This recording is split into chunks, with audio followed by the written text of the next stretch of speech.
Hi, my name is Angelo Ellerbee. For those who don't know me, I'm suggesting that you Google me.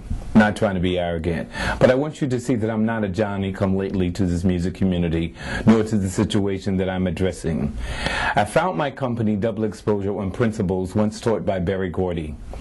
That is, to uplift and to educate and prepare recording artists for the world, not just for the music industry. I've worked with the likes of Michael Jackson and Dionne Warwick, Mary J. Blige, and Shabba, and the list goes on. I really wanted to take this time to address the issues that seems to plague the urban and, more importantly, the hip-hop community at large that has now overrode into what is the mainstream communities. Mr. Simmons' comments and remarks as to clean lyrics.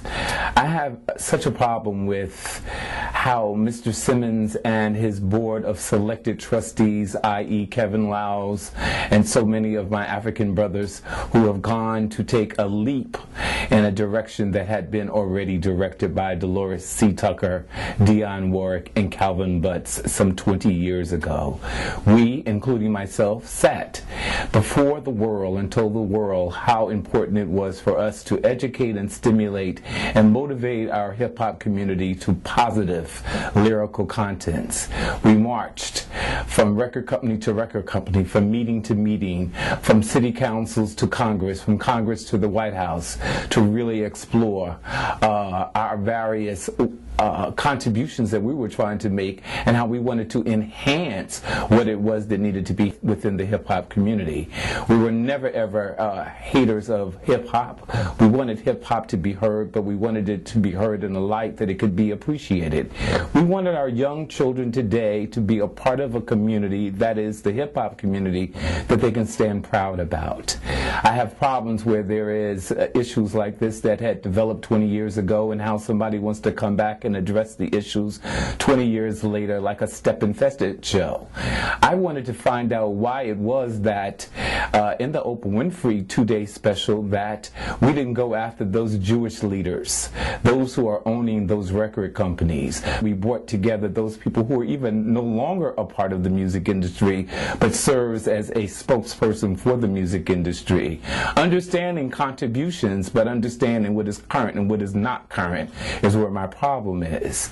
We talked about clean lyrics. Wow, do we need a puzzle to figure this one out? We talked about it 20 years ago. And I'm just trying to understand how we use the word mogul these days, particularly when we're dealing with Def Jam Records. 20 years ago, we went to you and we said to you, stop with the dirty lyrics. And what happens? 20 years later, we revisit it all over again. Yet you're a little bit richer, and you have nothing to do with the music industry.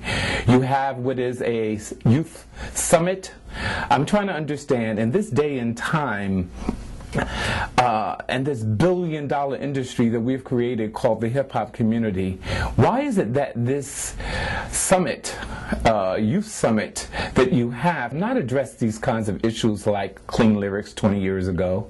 Where is the unions for these rappers? What happens if they get sick? What happens if their wife gets sick, their children get sick, they die? Where's the foundation after 30-something years that I would have thought, since you wanted to leap out to this community, into the world, and tell them that you have the answers in terms of clean lyrics? Where's the protection for these kids? You guys once removed artist development, things that I taught Mary J. Blige, and we found it to be very important in those crucial times of the 80s and the 90s. We removed artist development. We're letting our children, our rappers, just raise themselves with no direction and no guidance. I have a serious concern with it.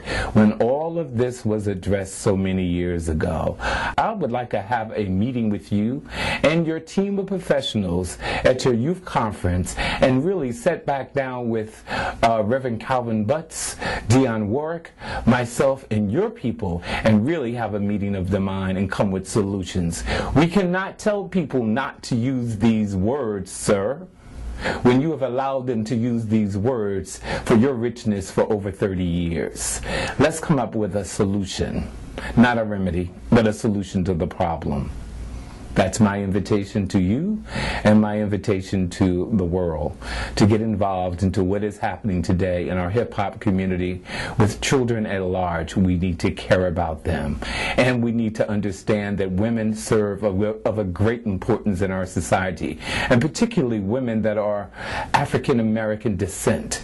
I have a problem with credit cards going down their flesh as though they're paying for sex for our women. Our women are highly educated and can provide such a wonderful, effective learning and being effective in all capacities. Come on, let's get it together. Can we all just get along?